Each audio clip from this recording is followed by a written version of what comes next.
shipment in from KBC. KBC Tools. Love those guys. Lots of packing. Oh yeah, total waste of my time. But they protect my stuff, which is awesome. Love throwing that stuff around. Okay, what do we got today? Let's see here. A Noga holding system. You guys are gonna love this thing. It's the one with the adjustment on top and the bottom. You're gonna like it. That's one. Got a Meditoyo test indicator. Yeah, I needed that. Ha! Yes, some 1, 2, 3 blocks. Needed that. Oh, what do you got here? 5% cobalt HSS bit. Need that. Show you why. When I bought my milling machine just a couple months ago now, this face mill adapter came with it. And I'd seen one somewhere and I thought, well, that's kind of interesting, but probably be a real pain in the bum. But you know what? I got it for free. So I thought, okay, I'll spend 15, 18 bucks on some cobalt high-speed steel and I'll have a face mill. So so this is an 8-inch piece. These are all a little bit less than 2 inches. I'm gonna sever these puppies and then create the appropriate cutting tool bit to do that. Now, 5% cobalt is just a fantastic high-speed steel, and it usually leaves a really nice finish on the products that I use. So I'm looking forward to that. That's why I got that. What could this be here? Oh, a diamond wheel for my grinder. Yeah, we're going to sharpen some end mills. Whenever I get that thing fit. There we go. It's 1/4 inch. It's the economy model, but you know what? It'll do the trick for me. What else is got in here? Ah, yeah. Okay. Cap screw counter bore. That, my friend, is going to come in handy. Okay, now this counter bore kit, I'm going to be using for my sign plate project. And look at that. I mean, you know, I forget what I paid, around 75 bucks or whatever. Canadian, which is like 5 cents American. So 1/2 inch, 3/8, 5/16, which is what I'm going to use. 1/4 inch, number 10, 8, and 6. So all very useful sizes for me in my application. And they get to be protected in a nice wooden box. I kind of like that. And what else have we got in here? Ah, yes. Another grinding wheel for my surface grinder to replace the one I dropped yesterday. There. And finally for today, because there's more coming tomorrow, but I'm just too impatient to wait till tomorrow. This, yes, a slotted angle plate. Now it's not big, but let me tell you, when you need an angle plate, you need an angle plate. There you go. So this should come in pretty handy. Gonna need a little cleanup. All right, let's get rid of some boxes. Let's have a look at what we got. First of all, we'll go back to the Noga arm. Yeah. Now, I'm excited about this because, number one, it's bigger than the one I currently have. And the ability to adjust at the bottom and at the top is very, very nice. So let's zoom in on that for a moment. Enough of that. And, oh, wow. No clicking, just super smooth action. I had no idea, honestly. I mean, you know, there's a reason you pay more for stuff. This is clearly it. Wow, look at that. The adjustment is flawless. effortless. Like, nobody's paying me for that, trust me. I needed this because when you're dealing with a cheap jobby, well, they're a little clunky, right? Look at that! Wow, I'm really pleased. All right, the Noga.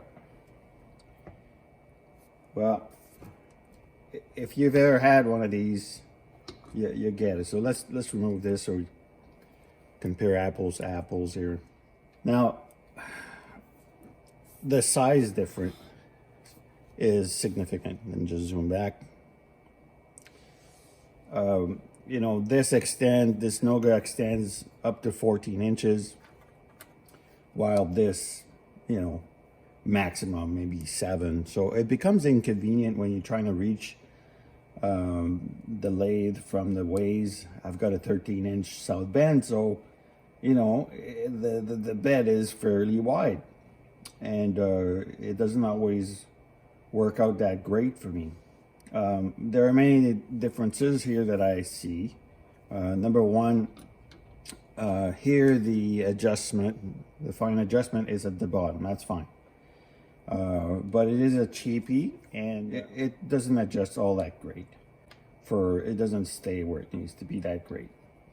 Now this here is pretty clunky. It works, you know, like if that's all you can afford, it works just fine. But it lacks refinement, of course, right? You get what you pay for. Certain features that I found would have been nice, like for example, nice smooth flow, you know, to the tool. Clearly, it's quality made. The engagement knob for the magnet is very smooth. There's no clicking or such thing. It's just a smooth flow. It's not that smooth. For me, size was clearly an issue. I wanted to reach into my surface grinder. Couldn't really do it with this. This is a 176-pound magnet. So clearly that's the holding power is going to be a lot better. The function for me was worth the investment. So this was $255 Canadian. And in my view, so far, was a good investment. All right, move on. So I've got a Meditoyu. By the way, I do like my Meditoyu apparel. I prefer that to clothes. So yeah, I needed another test indicator. Mine, a really finicky little thing. Cheap, you know, did the trick for a short while. But truly, I need this here. Okay, so I received my Meditoyu test indicator. And it's a model number 513-40210. Now, what I'd like to do is just to demonstrate what the difference is between a quality test indicator and then just a generic one, which is just fine, right? But it's important to note those differences so that you know what to invest in. I've got the test indicator being held in a Starrett surface gauge. In this case, this here bezel is so tight and hard. There's no way for me to adjust it and bring it to 0. And that's really inconvenient. It might not be a huge deal. It's not like a deal breaker because honestly, the test indicator works exactly the same. It measures the same way. It's a 5/10 indicator and it works fine, right?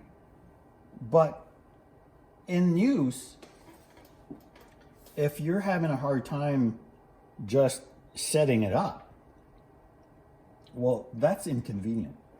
And it may not lend you to getting some good results. So let me change that, all right? And I'll show you the difference, right? So, all right, I've got the Meditoyu in the surface gauge. And so let's try to bring it close as possible to 0 here. with just surface gauge. So bam, I'm right on the money. Okay, great. But let's say I need to move this thing. Okay, so let's move this thing off for a second here, off the block. Look at this. Smooth as silk. So honestly, that's really nice and user-friendly. You shouldn't have to fight with something like this. Okay, great. It costs twice as much, right? This little indicator costs about $60. This one costs $160. But the usability, it makes it worthwhile. It's a bigger dial, number one. So my old eyes really like that. A nice big dial is really nice to have, period. So let's use this for a second. Bring it back to 0. Man, it's really tough. Okay, so that's good. That's not there. All right. We'll move this around. I've already tested this, and there's no discernible change except a little nick here on that block. But other than that, these cheap $24 block, 1 to 3 block, it's right on the money. So pretty happy with that. As it comes to the test indicator, it's bigger, smoother, easier to read, and for me, that's a winner. Okay, let's look at those 1, 2, 3 blocks. How did they pack this now? Okay, like this. Right. Now, these were not very expensive. Honestly, they were $24. And I do like my own stuff, but for 24 bucks and a 2/10 variation on the tool, I can't do it for that much. So there you go. Even though this is really oily and crappy, nice little block. I mean, you know, and since I'm making this sign plate, it's gonna come in handy because now I can use these to set my hole pattern on the sign plate. So voila. 1, 2, 3 blocks. Nothing too special about that. I've made some shop 1, 2, 3 blocks for myself, which I use, say, on my mill and whatnot, and I don't have to worry about them. But for, you know, particular setups, I wanted to have 1 to 3 blocks, which were pre-tapped, lots of holes, and then of course parallelism. These $24 blocks are parallel within 2/10 of each other. That's pretty darn cool. Now I've checked with my test indicators, and there is no deviation at all over the whole surface. So that's a darn good indicator, and that's, you know, that it's going to be perfectly for the type of work that I do. Now, one of the other reasons I wanted a set of these, of course, a set is nice to have for all kinds of things, but I wanted to have the measurements for these so I can basically marry it up with my adjustable sign plate, and because it'll come in handy on the surface grinder, etc. So that's the primary reason I wanted these. And for $24, where you have, you know, pretty well a match pair within 2/10, it's an amazing price. So if you've got to do a little bit of deburring, which I do not have to do on this one, but if you do, whoop-de-doo, make the investment. I'm telling you, you can't make this for 24 bucks. You can't even buy the goods for it. Something else which might be interesting to think about is, you know, when you're doing setups and whatnot, because these are so accurate, you could use them in all kinds of different ways, right? to set up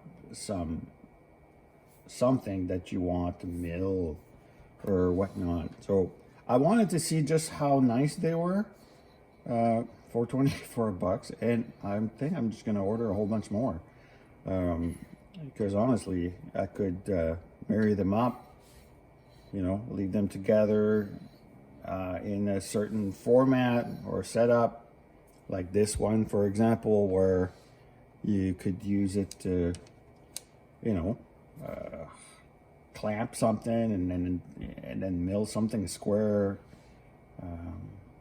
At that price, dear goodness, it's might be well worth my investment. So as you can see, it doesn't take much to impress me, and here's what I'm waiting for. I'm waiting for some balancing kits from Sepco, WM Sepco in the United States or in Cleveland.